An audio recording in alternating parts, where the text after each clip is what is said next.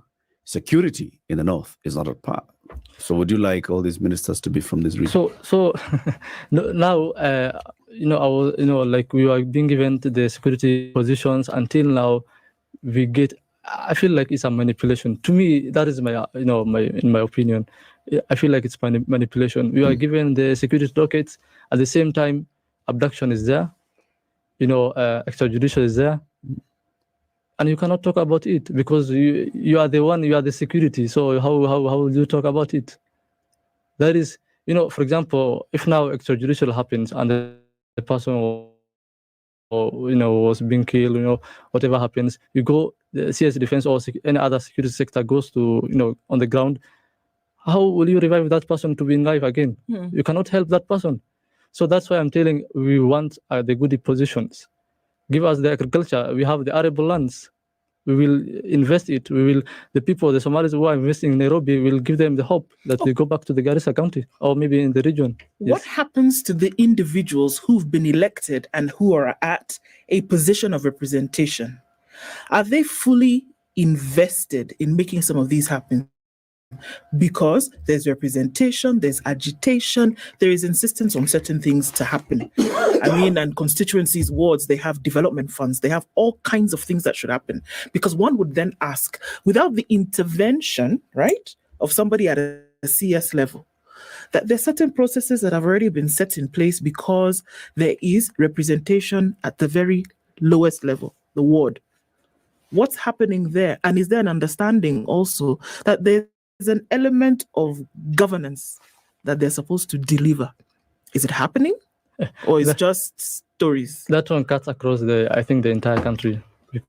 Because the people elect, for example, for instance, like the people from Northeastern, the people they elect always are, I can call it dump without, contradicting myself. Those people are, I don't know what to call them. Just the other day, I think the last month, the president called all the leaders, of Northeastern in State House. So, do they mean that our issues are resolved in the State House? Yet we are not seeing the results. The argument that is often brought forth in response to a question that you've raised is that you have a county government, and the county government has money. Okay, now what was planned for and what perhaps has not been implemented, something called an equalization fund, that was supposed to help these counties catch up, to put it simply. Okay, so now, even as we think and talk of the national government, when we look at the amounts of money that have been given to the counties in the region that we are speaking of, do you see that money doing what it's intended for? Does it actually go towards helping people's lives improve? Because it's a lot of money. Though what happened, the marginalization era doesn't want to be recovered like that in the 10 years, but at least we were given our share, but we are not seeing, yes. So where is that money? Because those are the questions. Even the former Mandera Senator, Bill Okero, has in fact even tabulated and said, in the last just two, not even the third, in the last two devolution governments, this is the amount of money that has actually gone directly to those three counties. It's over 1 trillion shillings. And that's just equitable share. Not talking about the locally sourced revenue, not talking about any other conditional grants and such. Where is that money? Would you say that as we talk about, the goody positions and everything, that let's also look at this is a direct governance for the people by the people in our region. And this is just using the example of the three counties, but it cuts across all the 47. Are we getting value for money from our leaders? Actually, no. We are being tasked, so much, the tax are high, whatever, and then we are not seeing the results. That is, it shows how the corruption is out of hand. That money, that trillions that you are seeing right now, has melted into the pocket of the politicians. Yes. So how should we start begin to demand for accountability for it? Actually, it starts from the head. Yes. And who's the head? The president or the governor? President, yeah. From the head to the bottom. Yes. Why not from the people? The people of Kenya have no powers. Let me tell you the fact. Yes. What makes you say this? We have seen kila siku tunapia kelele hapo bana. We are not seeing any results. People are on TVs, making recommendations. No one is taking economic, recommendations, political recommendations, policies everywhere. But nothing has been changed. Yes. Are you giving up? No. You're too young to give up, Bwana. So what's happening? So you see, the accountability that you're saying you want it to come from the top. Yeah. But that's the top that has not been moving. Okay? And then if we say, then how about the people make that top to move? You say the people are powerless. Are you admitting that then ikitumeenda? No, I'm not admitting that one, but I'm trying to show you guys how situation is, on the ground. Yeah. So youth are suffering, the vulnerable people, women, everywhere. Job creation is low. You see? So, but we'll not, stop it. We'll continue talking, and we'll take over the mantle in the next maybe 10 years. You know, 20 if years. you don't wait for 10 years to take over them. No. If you do that, you'll never take it over. Okay. You start changing things now. Don't get older to change things. When you get older, you're probably going to fossilize and just continue in the ways of the people who are older than you. We tend to imitate those who are older than us. You may not believe it. So if there is change that you want to bring about, you start bringing it about when your mind is as it is now. It sees things differently. It's willing to change. It's willing to accept change. And it's a little reckless. As you get older, you'll be a little more careful. You'll be a little more conformed. And change, you'll be saying, I think maybe our children will bring about the change. And you forget that you were once in that position of the people who could have brought about the change. There is another thing that, it reminds me, there is a proverb again in Somali. Say it in Somali. No, it's not a proverb, but I've had in, some stories. They say that a person or a man who, like, there is a stages in age. A man produces ideas in the 30th to 40th. Until 50. So after 50, it's going to fall down. Like they have experiences, but they cannot produce fresh ideas. Yeah. Just so that you understand, I'm over 50. Yeah. So essentially, we're saying you have no fresh ideas. The ideas kusha. So 30 to 50 is the age of ideas. Ideas, yeah. What happens in the 20s? Learning, studying in but university. That is actually the age. What the 20s, that ideas just pop, and there are many. As I said, as you get older, there's this thing called experience. You may have tried out some ideas and you find it didn't quite work out the way you thought. People are not conservative because they grow older. They get to understand the world in a more realistic way because they've interacted with it in more ways than one. But Eric asked a question, giving up. You see, we have apparently, or what appears to be some insurmountable problems in this country. They're not insurmountable because these problems that we have are caused by people. It's only this weather that we didn't quite cause. We contributed somewhere along the line, but we didn't quite cause this weather and the flooding. But everything else, the money, the managing, those are people problems. And if one doesn't learn or take the time to understand what it is that needs to be done, because that's how you resolve the problem, then you will most likely repeat exactly what you're seeing other people doing. If you look at the generation, say, for instance, of the current leaders you have in the Northeastern region, many of them are young, they're youthful. They're not old people like myself. But do you see them behaving differently from the older people? No. Some are even worse. Yes. So. But unajua kitu, there is when youth have ideas, there is a lack of where to channel that idea. Okay. Yes. Right now, I have a project in my laptop. It can be a national project and it can be a county project. It's where the youth can channel their ideas, whether, governance, whether it is, members of climate, all those. But where to channel, where to get these leaders to share with the idea is a problem. Okay. Which university are you in? Kemu. Okay. How many young people in Kemu come from your region? There's so many. Good. Okay. Do you have an association that brings these people together? Because I know other regions in this country, they have Kisumu County Students Association, Migori County Students, Nyeri. They have all these. And some, they start even with the village. Village. Then they try a little bit, move to constituency and so forth. Do you have such a... No, unfortunately. Yeah. Now that's the problem in hands up. Yes. Because if you can't get people who are in university like you to coalesce so that they are talking about, you see this thing we're doing here, talking among themselves. Not all of them come from Garissa. Some of them come from Mandera, some from Marsabit, some from Wajir.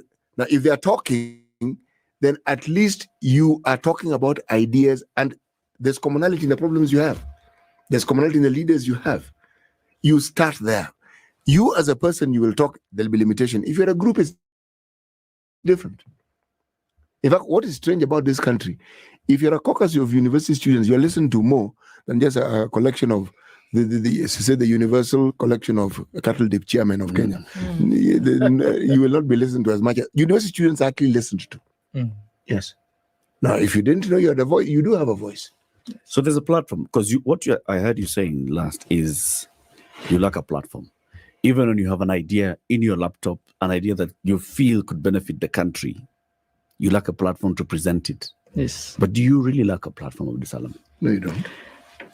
You and the other young man in Garissa Township who is not in university, who is not in college, who has a platform?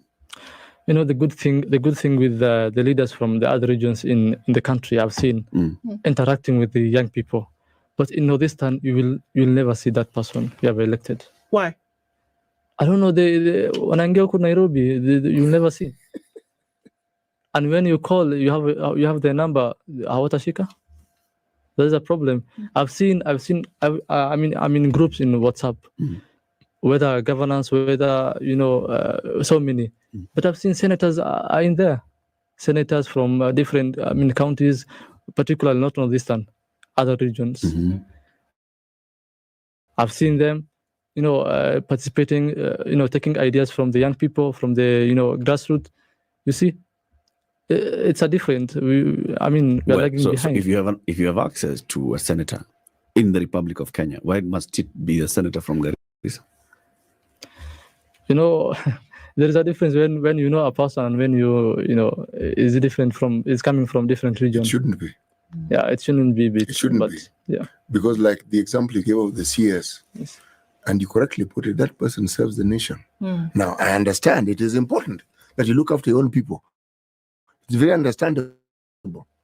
But you see, if you are unable to even look after your people, that's the argument. How then can you look after the nation? Unaanza nyumbani because the people say this person has capacity. Because even when people are elected, in theory, they're supposed to have shown capacity.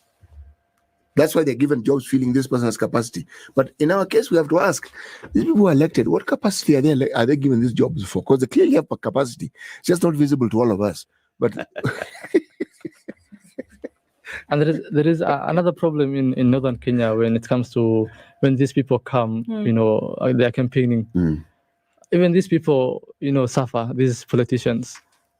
We have what we call negotiation democracy in there. So they go to the clans. People wanachukua your bribe, they're giving bribes. So mtu ameingia already almost millions. So they've bought their position exactly. from the clan elders. They trade it, yeah. So I would expect that this person. So they're not beholden to you at all. Exactly. It is their money that got them that position. That is what I want to advocate for it and go to Northeastern. Yeah. What do you want? You want an end to the negotiated democracy? Yeah, exactly. Why? We don't want. It has its uses. What if you remove the buying element from the negotiated democracy? And you had, it's people selected based on their agency in the area. So every clan feels represented. Same thing you're saying. If you felt that the ministers were coming from your region, now can you imagine if you felt that at least the MP, the woman rep, the senator, the governor, the MCA, at least one of them is representing your clan, then you feel represented. in my opinion, in that the negotiation democracy, I've seen it causing, clash problems, like tribe, fighting for. It causes a lot of problems, and it's good. So we should end. Yeah, Do our away people. with it completely. Yeah, exactly, completely. Let people make the choice. Exactly. Let people be paid directly. Unajua hiyo time mtu akikuja like akuja alafu na hiyo manifesto yake, then you can do accountability, and if he doesn't or she doesn't do the necessary, then the next year or the next election you just uproot it from the position. But your clan, it's a problem. It's not serving you at all. Exactly. He'll just come back, behind the tent, alafu, problem. It's interesting because even as we talk about looking at younger leadership, there's this huge responsibility that has been placed on the shoulders of young people. They're the future of the economy, the future of the country, future of the everything, right?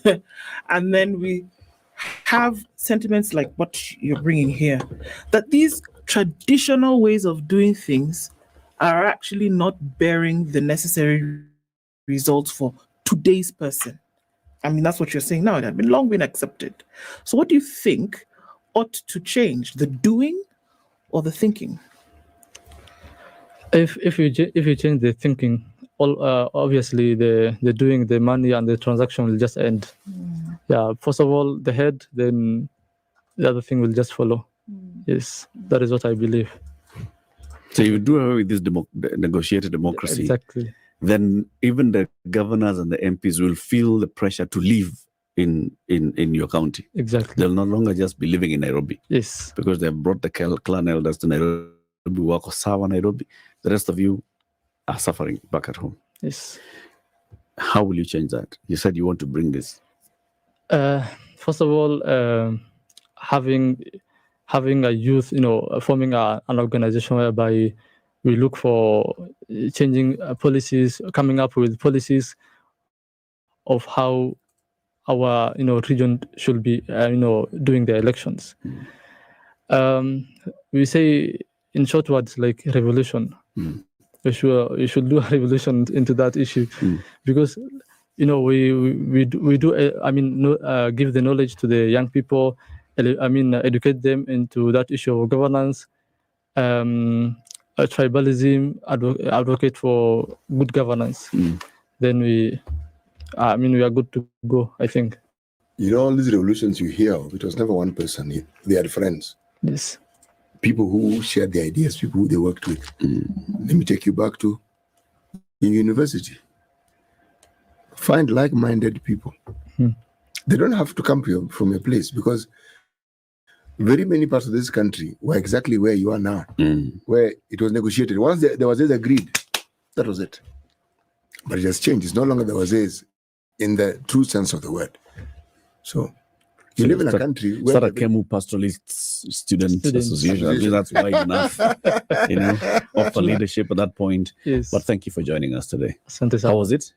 It was good. It was, eh? Yeah. Good. I'm happy. Good. Exactly. Abdusalam Ahmed Sheikh is a university student. He's in the 4th year studying international relations at Kemu.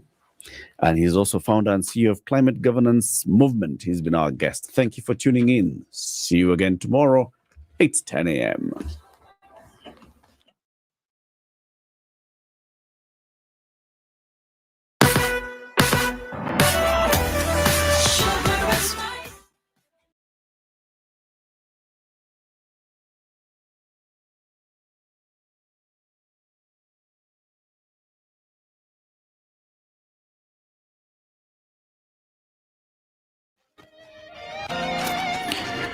Good morning. This is Newswire. I'm Dennis Aseto.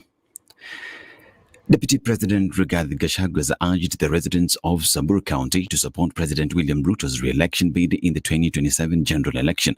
Speaking in Baragoi, Gachagua asked the people of Samburu to join the government's side in the next general election instead of being in the opposition.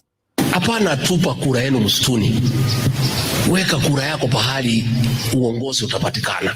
Kwa hivyo mimi naomba nyinyi round hii inakuja hapo jipange vizuri. Na sisi tumepiga hesabu ya kisiasa. William Ruto ndiye atakuwa hapo. So hakuna haja ya kutupa kura yenu msituni na mtu ambaye tayari yako msituni. Huyo mtu huwezi obaya barabara, huwezi obaya maji. Yeye ako na shida kama nyinyi. Hata yeye anakuja kwetu kulia. Samburu is one of the counties in the country where opposition leader Raila Odinga has strong support compared to President William Ruto. At a separate meeting in Kisii County, Raila Odinga has continued to criticize the government for allegedly deceiving Kenyans. Punda imeanguka sasa, hawezi kubeba mzigo tena. Hakuna chochote ambayo iko hapo. Na kila siku ni ahadi. Ahadi. Barabara hii tutajenga. Shule hii tutajenga. Hospitali hii tunainua level 6. Hiyo yote ni takataka. Sema hiyo ni kama kunyamba kwa punda. Hakuna chochote hapo. As the El Nino rains continue to pound several parts of the country, residents in Tana River County have asked the government to increase rescue efforts towards affected residents, led by Senator Danson Mugatana. The leaders have called on the Ministry of Transport to repair the damaged roads, saying that the situation has crippled transport activities and prevented residents from accessing the help they need. Na Kenha wangekuwa wako hapa na mainjinia wao wakifanya monitoring, kwa sababu hii ikikatika kutakuwa hatuna sasa namna ya kufika Lamu na maisha ya Lamu itakuwa magumu sana. Na ukiangalia barabara hata ni hatari sana mtu kutembea. Kuna kijana katika kijiji cha Wema jana alipotea, tulijaribu kumtafuta lakini hatufanikiwa. Leo wazee wa hiyo kijiji wameanza kutafuta na saa hii tunataka kurudi na timu ya Red Cross tuone vile tunaweza kusaidia huyo kijana. This is the government is continuing to advise residents living in the lowland areas to move to safer grounds. Watu ambao wako chini ya ama karibu na Kiambere vile vile na county na wale wengine ambao wako katika counties ambazo ziko chini ikiwemo Kitui, Tharaka Nithi kwa hali ndogo, lakini kwa hali kubwa county ya Garissa wanaweza adhiriwa. Kwa hivyo kazi yetu ni kuhakikisha kwamba wananchi hawaumizwi ama wapotezi maisha kwa sababu ya maji kama mabawa haya yatajaa, na tunaelekea hapo kuwapatia kuungana nao na ili tuwapatie ilani ya kwamba kama wataalamu watatueleza ya kwamba mabawa haya yameanza kujaa, itawalazimu sisi kuwatoa pale kama serikali kwa nguvu kuokoa maisha yao. The Supreme Council of Kenya Muslims is the latest institution to add its weight against the report of the National Dialogue Committee, stating that it failed to meet the expectations of Kenyans. Speaking in Nairobi, SUPKEM chairperson Hassan Olenado said the committee failed to prioritize the cost of living as Kenyans expected them to. Despite supporting some of the proposals, Olenado has said that many Kenyans may not be able to take care of their families, and some may not even be able to send their children to school next year due to harsh living conditions. We all know that zero rating is better than tax exemption because zero rating will encourage local value addition, thus promoting the Made in Kenya brand. Revert the turnover tax to levels in Finance Act 22. All of us are now aware that the new tax, the turnover tax, is very punitive and has virtually led to the closure of very many small and medium enterprises. SUPKEM has called on the government to change its revenue collection strategy by removing many taxes that are hurting Kenyans. Now, the multi-agency team that has been dispatched to inspect and assess Bajun Towers, a residential building under construction in Pangani, where 4 people died after the scaffold collapsed Saturday, according to a statement issued by the State Department of Public Works and signed by PS Joel Arumonyang. Those found responsible for the incident that injured 8 others will face consequences, according to Arumonyang. The incident occurred while workers on the 17th floor project were plastering the external walls of the 15th, 16th and 17th floors. This is Newsone. I'm Dennis Aseto. Good morning.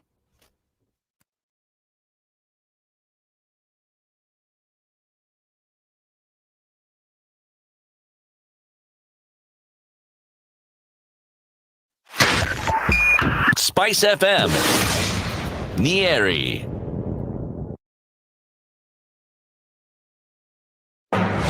The following takes place from 6 a.m. to 10 a.m. every weekday on Spice FM. When you're impeached, you're impeached. When you're sentenced, you're sentenced. Madam Chief Until the sentence is set aside. Ukibeba vitu kwa roho utakufa. If you carry things in your heart, you will die. The reason for which you went to school and then got that experience, that reason must be paid for. All right. Okay. This level. Ship up or ship out. Levels don't change. No, it's about shipping up. You know my business partner here. Shipping out. Are we talking about the ship in the bathtub? Or the ship man. Salam used to tell us a story of going to school and then been told to write composition about a ship. His classmate raised a hand. Teacher, are you talking about a ship or a ship goat?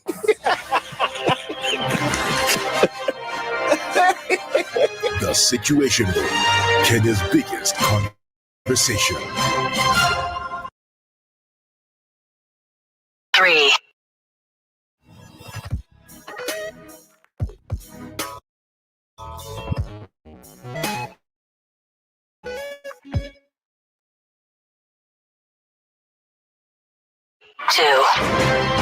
Everybody, welcome to Kenya's biggest conversation. Heri Latifa, Muga, Madam Du, nimesalamia wote sana. Tumepokea salamu, asante sana. Hapa Garissa today the weather is very good, only that baridi inatupeleka mbio sana.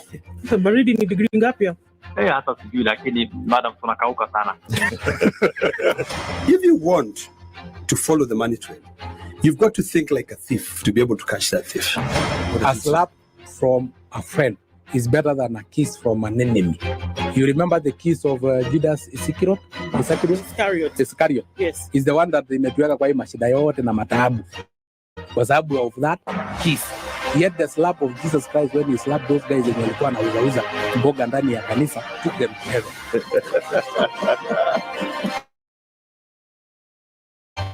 The Situation. It's critical that people pay taxes. But then taxation has to have a limit. When you start overtaxing people beyond certain limit, then this now we call robbery with violence. We are all struggling, but we don't show. If you're not doing well, shame on you. But you have to say, I'm broke and I'm struggling. We are not okay until everybody is okay. We are pretending to have political parties. Why don't we just be honest and we say these are the Luyas, these are the Kambas, these are the Kikuyus, and we find ourselves in Kenya. You know, with politics and leadership, no matter what you do, there will always be a complaint. There will always be the assumption that you're either stealing or you're not doing things right. As a dear, don't fear. If you know you're doing the right thing, you've thought about it, you've got an expert advice, do it, then understand later. This country, we don't need prayers. Prayers is between you and God. Good governance and thinkers who care about the country. Good morning. Monday, rain is coming down in different parts of the country today. Started off on Monday morning and it looks like it will be a busy one. As you're coming off of Thika Superhighway, some traffic here and there getting towards the CBD. Nothing at jam-packed status yet. It's moving in certain parts of industrial area as well. Jogoo Road heading on to Likoni, Lusaka, Lunga. All of that will probably get busier as we get into the morning. Coming out of Westlands, I think we're all right. The Thika Superhighway as well. Traffic is not too heavy as you're coming off of Limuru Road, and some movement here and there also coming in from Westlands, Lower Kabete out towards Spring Valley. All right, a look at all of this is what we'll take in a short while. Spice FM KE on X. It's Monday, it's raining, but we're going to keep things moving anyway. Let's talk on Spice FM KE on X. Keep things moving this Monday.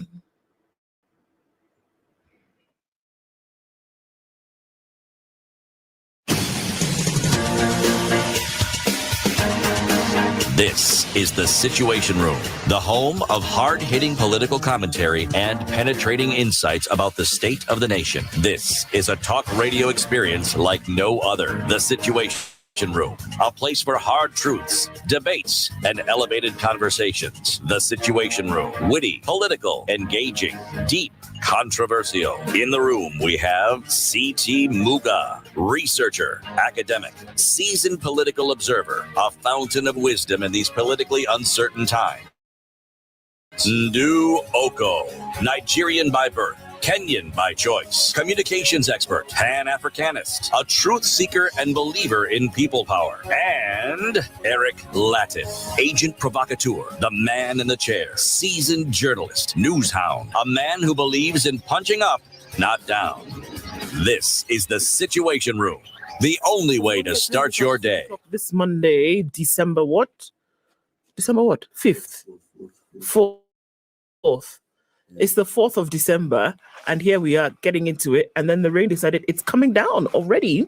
But hey, here we are, new morning, brand new week. Karibu Sana City, good morning. Brand new rain. Brand new rain. Level 2.0 of the rain, or something like that. Yeah? How was your weekend, CT? Tell us about it. I know already that this was not one of those weekends where you were just chilling and moving No, about. I did nothing of that sort. In fact, this weekend was lively. It was lively? Yes, it was very, very lively. Yes, I went for that magic thing of mine at church, the Man Enough thing. We had a graduation. And, after that, people chit-chat, do the other, discuss the weather, drink tea, eat mandazi, those sort of things. Yeah. Then I remember we had this local festival. And the Polo Club is not far from church. Nope, it's not far. It's literally around the African corner. So I simply went to try and see how things were. And lo and behold, I went there at midday and left at 3 a.m. Yesterday morning? No. Yes. Yes, it was yesterday morning. You don't say yesterday, I was thinking, but yesterday morning. No, yesterday morning. Yeah. But it was lively. That's good. It was very, very lively. How was Kanda Mongoman? Yes, I am aware that the generic term for a musician who comes from across the border in Eric's vocabulary is called Kanda Bongo Man. It's my first time to actually attend such a concert. I've never attended such a concert. But Billy Bell was there. Oh, yes, she was there. And the crowd, man, rose to the occasion. The crowd were singing along with her. Yes. That's when I realized I don't attend these things. In fact, literally all the artists or the people knew the songs. I'm the one who didn't know a song. Not even one song. But I knew the Nairobi bit. Yes. You knew the Nairobi bit I knew. But the others, no, I can't really say. Even the song by Max Okello. I didn't, but this is the thing I found. It's not Okello Max. Yes. That fellow's music is actually quite enticing. Yes. And he has followers. Man, people are singing along. As I said, you realize you are the odd person out. You're the one who's just... you are the one who's akukoweda. You have no clue what's going on, but you listen to the music. And even the Prince Inda, serious following. As I said. It's a big hit, huh? That's what I found out. I mean, I'd been told, but I needed to witness it. At 3, people were still coming into that place. Where? Others were leaving. But if you looked at just the size of the crowd, that crowd didn't seem to be thinning. That was at 3. Wow. Yes, by that time I'd figured I had given to Caesar what was Caesar's, and I needed to go home to sleep. It was a good time. Hamna shida. Shida hapana yuko. Hapana iko. Ndu, how was your weekend? Fine, thank you. Very good. How are you? I'm good. Mine was good as well. I traveled to Loitoktok. How's your mom? She's good. Yes, ametuma salamu nyingi. Thank you very much. Kwa Wakenya wote ambao wako na masikio wasikia. Walio na masikio wasikia. Yeah. She's doing well. Everybody, welcome to Kenya's biggest conversation, 4th of December, 2023. And this is it, just like that. This is the proper first week of December. When do you start singing those things? 12th. John, that's when you start singing Ding Dong Merrily on High. Ding Dong Merrily on High. In heaven the bells are ringing. Ding Dong Merrily on High. Oh, yeah. Yo. Let me tell you what we'll be discussing today. So it's also the beginning of 16 days of activism against gender-based. When do they begin? The 1st? Or 1st of December. They begin on the 1st? I believe. For 16 days. I think so. Of activism. I'm not wrong. against gender-based violence, Yeah. right? Mhm. We'll be having a conversation around that at 7 a.m., drawing a red light to end conflict-related sexual violence. Jacqueline Mutere is the founder and director at The Grace Agenda. She will be here with us at 7 a.m. for that conversation. And then at 8 o'clock, yesterday was the International Day of Persons with Disabilities, December the 3rd. Are we doing enough? We'll be joined by Martin Pepela. He is the Member of Parliament for Webuye East constituency. Comes in at 8 a.m.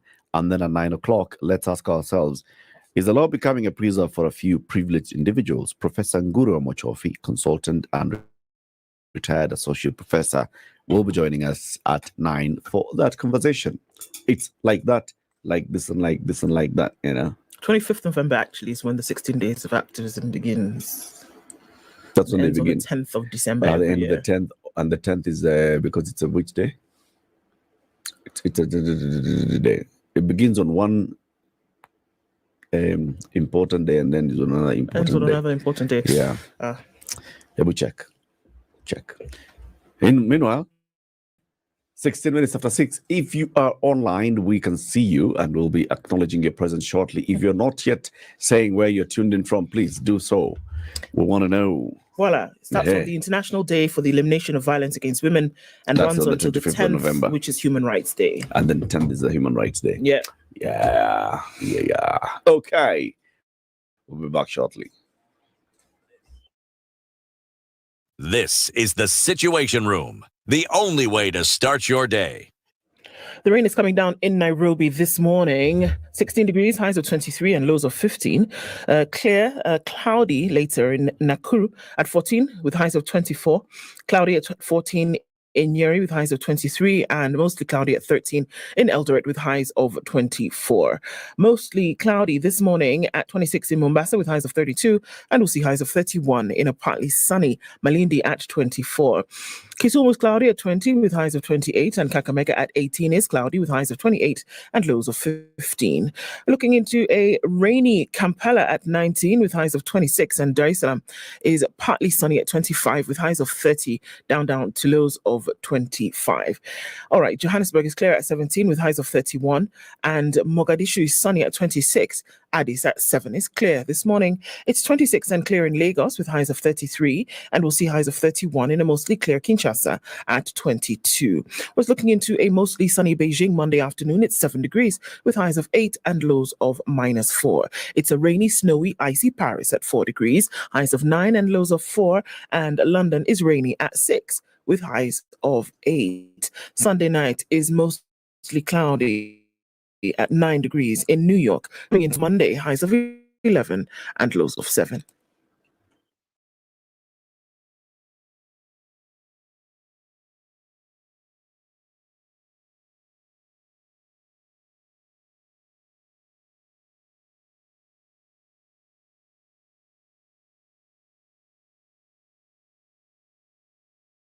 Mature, intelligent talk every morning.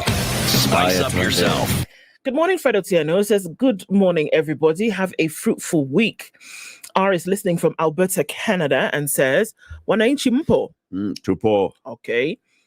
Kenyans being Kenyans. Good morning. Stephen Bogwa in the USA says good morning. And good morning, my lovely people. Good to be back again. A blessed week ahead, says Alex Mnai. Greetings to you. Hey, Don Sabo has a whole chapter. How about we just say, so he says, greetings from Nyasaland. Okay. He's gone. Oh, yeah, I guess he's there. Nyasaland. Allah. Yeah. 16% VAT on fuel is strangling even the MPs. Is it? All right. Emmanuel says, good morning, celebrating goodness of God. Pollution in New Delhi is on another level now. Really? Why is that specifically now and not before? Afro-Jamaican says, good morning. My favorite... Good morning from your favorite Jamaican, non-Kenyan Kenyan. Right. Sammy Lidanya says, good morning. Tuned in from Mazeras. Rogers Nyanje is also tuned in and says, good morning. Joe Mungai is tuned in from Bonnie Lake and says, did I hear Rigathi Gachagua talk about 2027 politics? Who bewitched Kenya? Why? No, he's too busy. He does not have time to talk about those things. Yes. Is that what he said? Yes. All right. Jeffrey Mogaka says, good morning. getting all from Loy Tok Tok. Oh, okay. And now he says you should Salamia wa Kenya on air, not just Kwahewa. On air. On air. Good morning from Garden Estate. How was your weekend? It was well. Thank you very much. Abito, the lady, says, good morning, Ndu Eric. Kisumu Dala Kama Kawaida. We are present. Blessed week ahead to you too, sister. Good morning, Ndu City Eric. It's good to be back. Tuned in from Eldoret. Have a blessed week. Good morning, people. Bahrain is locked in. Great week ahead, says Davis Weeds. Joy Ladondi says Kansas City is represented. I understand the whole of Kenya went to Dubai for weekend shopping. It's not just Kenya. Nigeria had a delegation akin to that of China. Nigeria. To Dubai. To Dubai. Well, their population is huge. That's not no. What do we go to do there?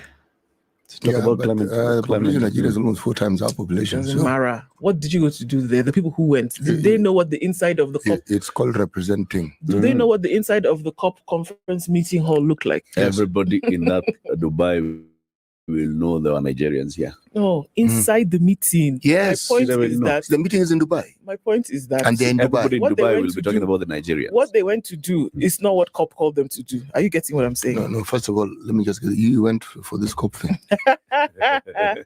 I was well represented. Is that not my point?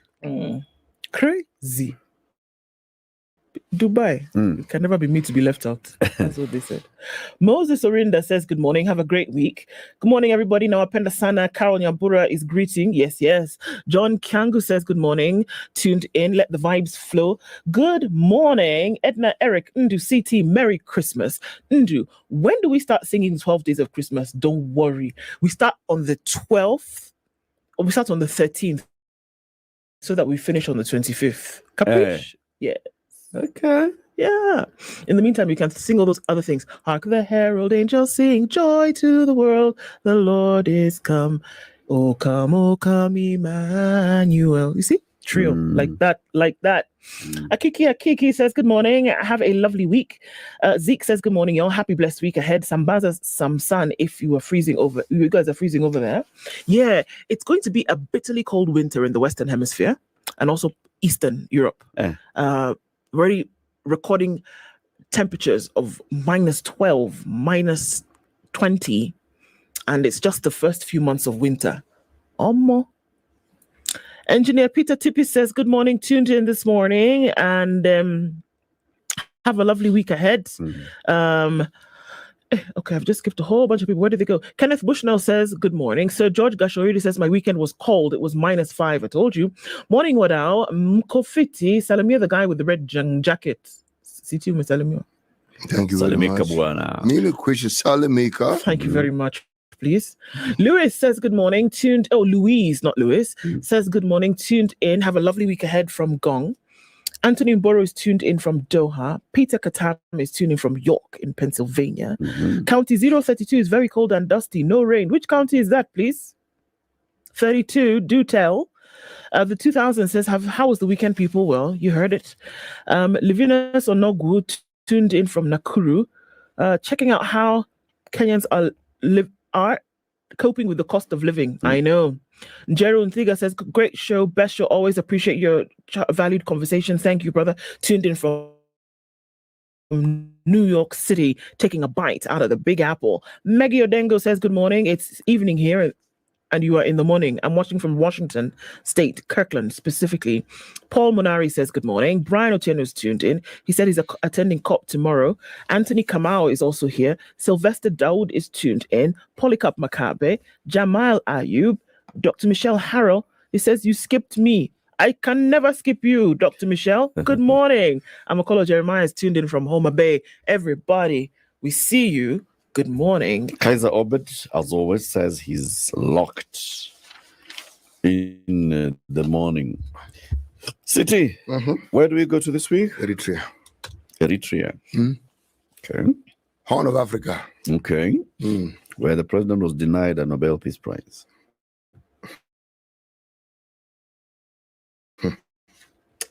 Yeah, this life is a different one, isn't it? One moment you think this, the moment is this, and then there's the other. And then we have, anyway. Isias of Erki. Right. These pillars are very, very, very interesting proverbs. Let me start with the one which I found particularly interesting. A fly that does not listen follows a corpse to the grave. A fly that does not listen follows the corpse to the grave. Why are the cops going to the grave? Usually they go there to be buried. Not the cops, as in the police. No, oh, brother, sorry. See, corpse. Not COP 28. Not COP. Right. Okay.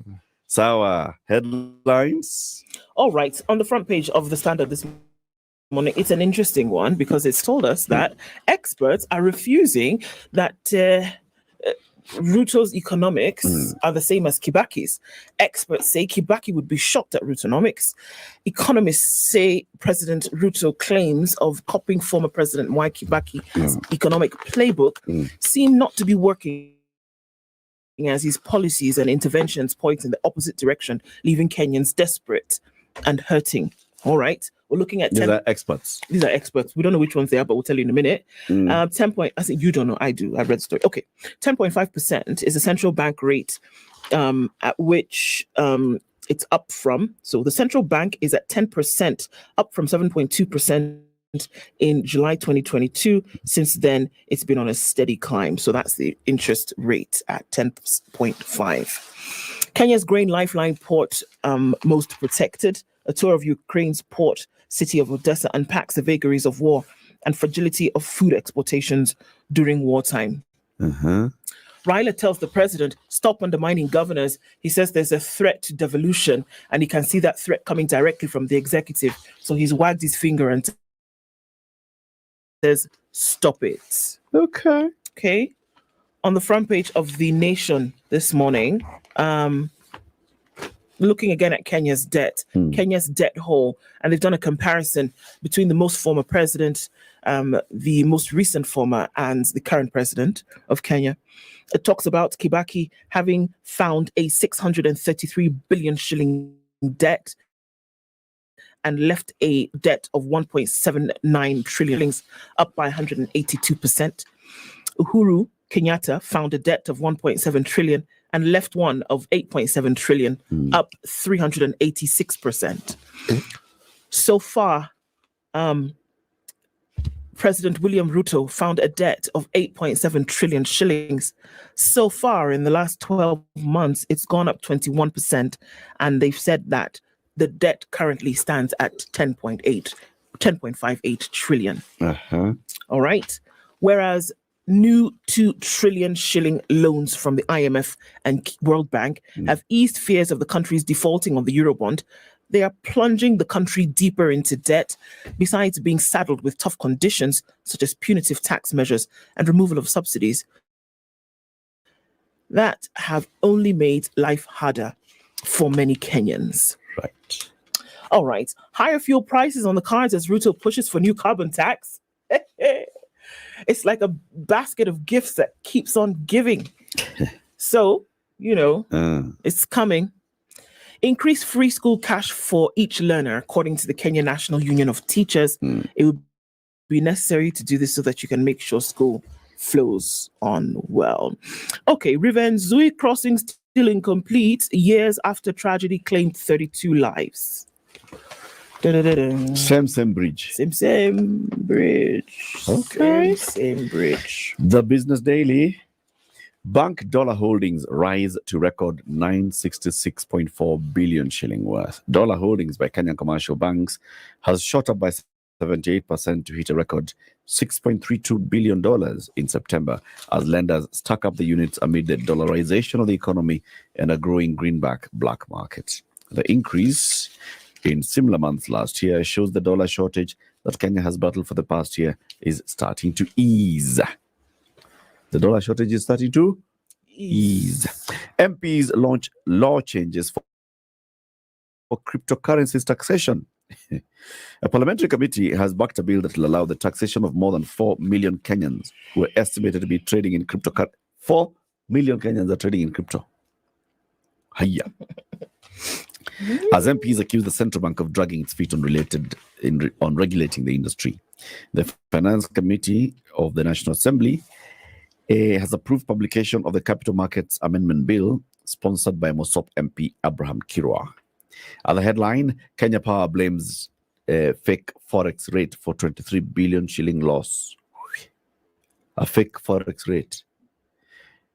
The Kenya Power is blaming IPRA for the 23 billion shillings loss it incurred in the year ended June for using CBK's foreign exchange rates instead of those quoted in actual market transactions when paying its lenders and electrifying suppliers in foreign currencies. Nona. So IPRA uses CBK rate, but Kenya Power is using Vituko ground. And Vituko ground are like 20 bob more than the CBK. Yep. Kinaumana. City, tell us the star. Top right hand corner in Till Green. This one is a bit bizarre. Teenager tortured for 3 days, forced to eat his vomit after cut. What? Yes, I told you this is bizarre.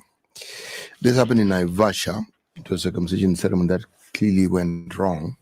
15-year-old boy who had just completed KCPE was one of the initiates, and he was in a group of young men, as people tend to be in groups. And according to the report, they decided that they were going to toughen him. He ran out of that particular enclave screaming. His mother called the police, came to his rescue, and he was taken to hospital.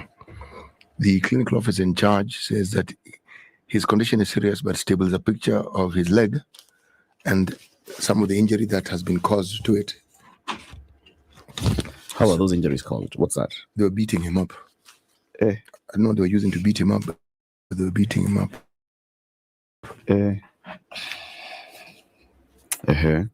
Anyway, apparently he lost enough blood to warrant a transfusion. Where? Yes.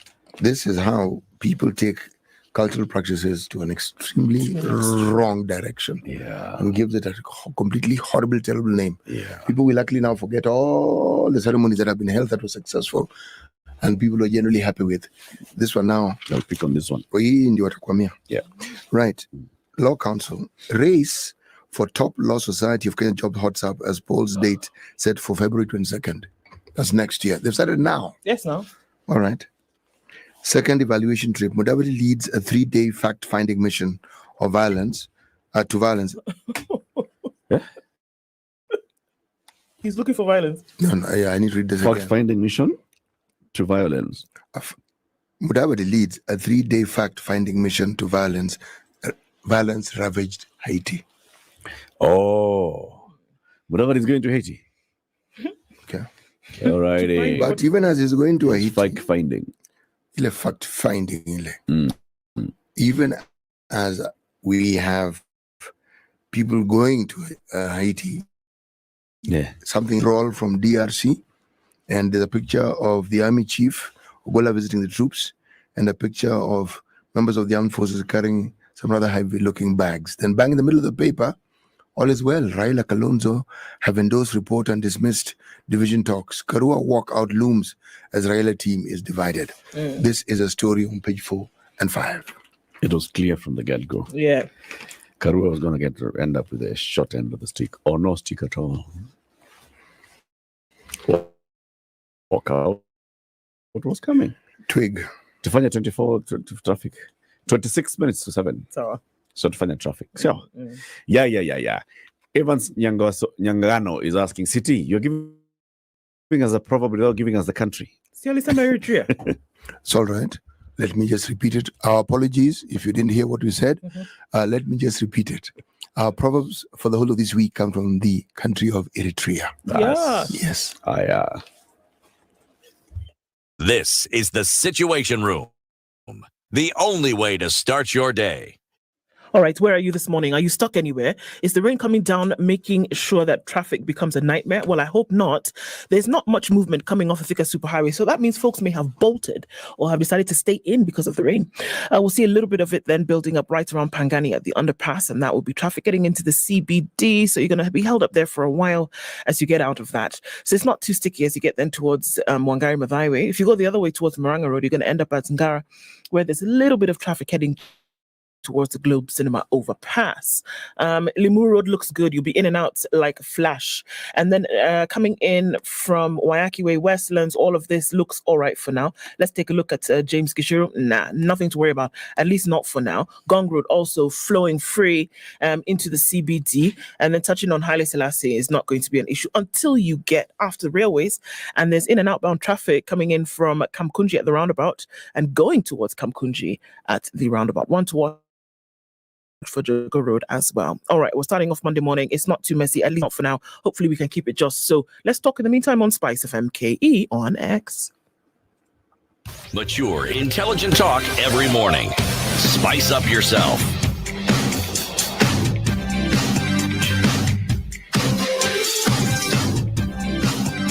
Mornings done right.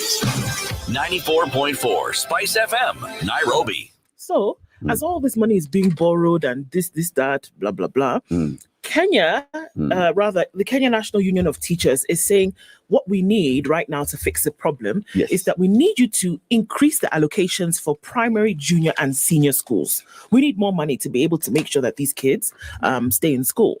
They have demanded a significant increase in the funds the government sets aside for each learner in primary, junior, senior, and secondary schools, saying the current allocations are too low. And even with those low allocations, they don't come on time. When they come, you know how it has been.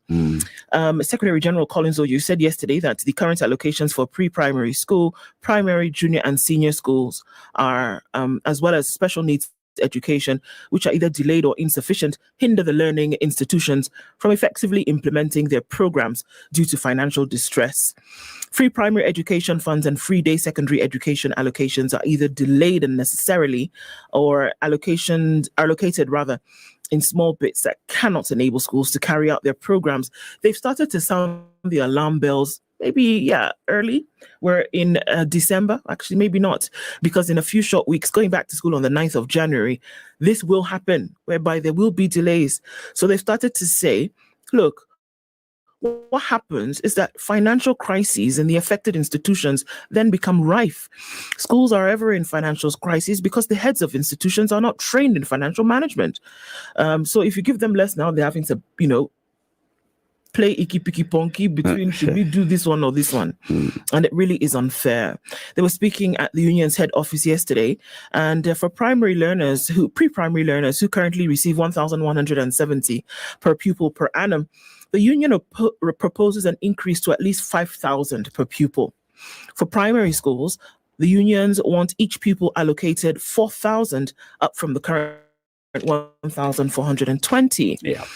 They also want junior secondary schools who currently receive 15,544 to get at least 22,000, while those in senior secondary school to get at least 35,000, up from the 19,628. So now they're saying that they're also insisting that special needs learners, currently allocated 18,000 per learner, should be given at least 35,000. And they're saying that the current allocations per student are a drop in the ocean, considering the escalating cost of living and the pricey cost of teaching tools and learning material. And on and on and on. This comes ahead of the annual delegates conference meeting of the Kenya National Union of Teachers. Of course, the teachers union leadership has got to show that it has the plight of teachers deep in heart, at the core of their heart.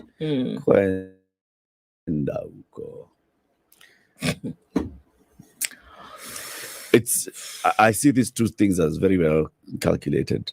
It's political. Yeah, as we go into this meeting, we are saying, we want more money. When Collins Oyu was here, what did he tell us? He's having meetings with the president. And he was going to speak to him directly about a number of issues. My problem is that forever and ever, the pupils and their schooling is usually the currency upon folks then trade for their political gain. It's unfortunate because it is true that an increased capitation is absolutely necessary to make sure that learning does not stall or to make sure that quality of learning is delivered. It is needed.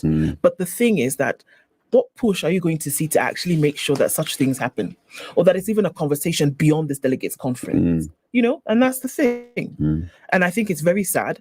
And the day that stops is when you will start to see that there will be an increase in the attention that is paid to the actual needs. But for now, absolutely, it's horse trading. And this is just like the cost of living conversation at the national delegates, whatever, in Bomas. Let's just throw it on the table every now and then when it sounds like we need to be serious about what we're saying, you know? Yeah. And it's unfortunate, but it's a tool, it's used, and unfortunately too much.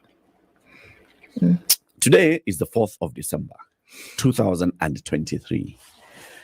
On this day, in 2021, 32 people died while crossing to go to a place called Nu in Mwingi, Kitui County. The bridge is called Enzio Bridge.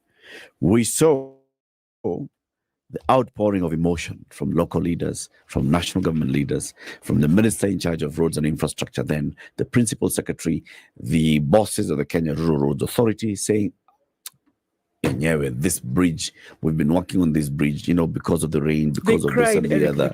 We are going to make sure that by February 2022, this road will be completed. It is the 4th of December 2023. The bridge is still standing the same way, nothing done. Government engineers supervising the construction told the nation that the site engineer is too slow. That's what government engineers are saying. And that ministry has been informed accordingly. Now the ministry has been informed that the site engineer is too slow. But there are other factors such as weather, which are now working against the contractor's plan. Sorry. Okay. Please go ahead. It's okay. This is a source who sought anonymity, who said there are other factors. For example, now the weather. Now you see now the weather. You see it's raining. Now the site contractor cannot work. Not much is happening at the site. Mr. Benson Gasioki, who's a resident, said casual workers at the site say that there is constant delay of their pay. Our salaries are in arrears for 5 months. We have to go on a go slow for us to be paid our wages. Just before the rains, we downed our tools, and that's when he acted. A casual worker who would not want to be named for fear of victimization said he delays payments, and many of the locals here now shun working with him. The delay of the construction of the bridge has turned into a blame game. No one wants to take responsibility. Last year, the contractor said the bridge is 40% complete and promised to finish the job by May 2023. This May for this one? 2023. Okay. A year ago, Stephen Nundu, a foreman of the project, said the work is still within the contract period. 12 months later, efforts by the media to get a comment from him on the project were futile. The echoes of the past still haunt the families of the survivors. Who is the constructor? The Kenya Rural Roads Authority awarded Q Construction Limited the tender to build a bridge to the tune of 700 million shillings. Construction work was to be completed under 24 months. This is still the same way. Kenya Rural Roads Authority engineers are still, they're okay. They're fine. They're celebrating. They're driving to work tonight. The site engineers are from the Kenya Rural Roads Authority, isn't it? The site engineer is a contractor. And then there's a site engineer who's supervising. That's from the Kenya Rural Roads Authority. There's a boss of this entire region. Okay. Who's the one who will come and confirm that you're building the road according to the specifications for the tender, which goes into everything. The type of steel rods you use, the mix of the concrete, everything. How long you're letting it sit, all those things. There's an engineer from Kera who's on top of this matter. It's just so funny how they want to tell us now that the reason why they're not able to move swiftly is because of the rains. But we had a year and 7 months of absolute dryness. In fact, it's probably one of the most driest seasons that Kenya has experienced in the last 10 years. So this is not a rain problem. This is not a speed problem of the contractor. This is not a funds problem. This is not a weather problem. This is an attitude problem. Yeah. And it is replete. Wherever you want to look, take a stone, toss it. It's land. It is an attitude problem. Yeah. That you came and you cried crocodile tears literally in front of people and you said, no, people died, this, blah, blah.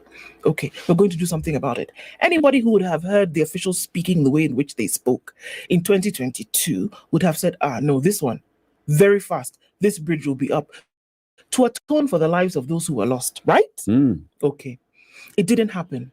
Is it because there was no money? No. Is it because there were no expertise? No. Was it for want of resources or capacity or no, it was not.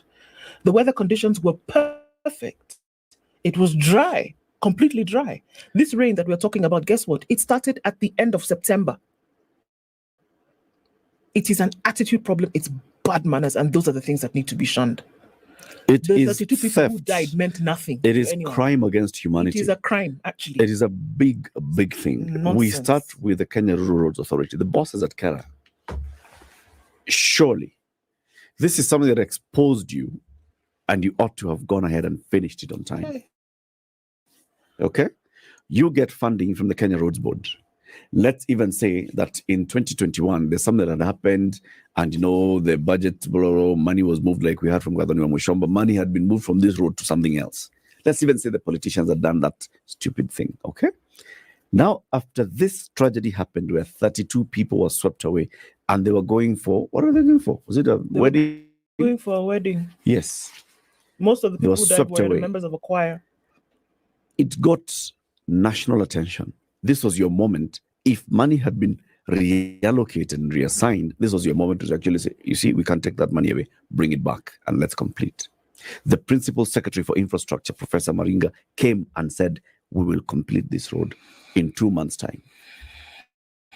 Let's even say that there was no money. There was a supplementary budget in 2022. Let's even say that the budget there was a new budget in 2022, 2023. It has come, it's gone. There was another budget, 2023, 2024. There's another budget now, as in... And there's another supplementary budget. Absolutely no reason, no logical reason that can be given. Beyond bad manners. For this delay. None.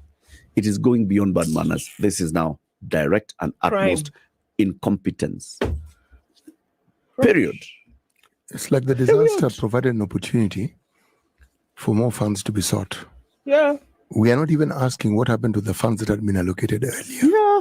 We're just saying finish the bridge. Can you imagine? You're not even asking where the money went. No. The number of times that we've been told about the bridge and money has been allocated. No, we're not asking. Just saying, recently you got money. You even got a contractor. Just do the bridge. Just do your job. Do you know why nations or nation states fail? If we say we live in interesting times, we do. Because we're actually living through a process where we can see just how things get from bad to worst. Yep. And how it gets to a point where you are not sure whether people who are given the authority to look after the affairs of the state understand any longer what their jobs are. This can't be a story again. Do you know what makes it worse, CT? And I've said it before. The painful part is that they actually do understand what their job is. Yeah. They know what they are supposed to do. Yeah. They know. This is how it's supposed to be done. This is when it's supposed to be done. This is the process that we're supposed to follow. They deliberately don't. And that, for me, is what makes it worse. You choose not to do your job. Choose that these funds that were supposed to be meant for something else, you choose to do something else with them. Then you want to come and start giving us some half-witted reason here that the contractor is slow. Slow for 2 years? And you people did not ask? So we waited, okay, do you know? And then the rain that has come, if it didn't come, because we're speaking about it, is it not? We're speaking about it because the rain's deluge has happened, right? Yeah. And the place is still in abhorrence. Yep. Yes, even if it was dry. They would have told you it's too dry. This is Dave, head of marketing at a ketchup company about to use Grammarly to handle a tight deadline. Not ideal. Good thing Grammarly's tone suggestions can help move things forward, because conveying confidence can make the impossible feel possible. Now, you just have to tell your team. 2 weeks? You got this, Dave.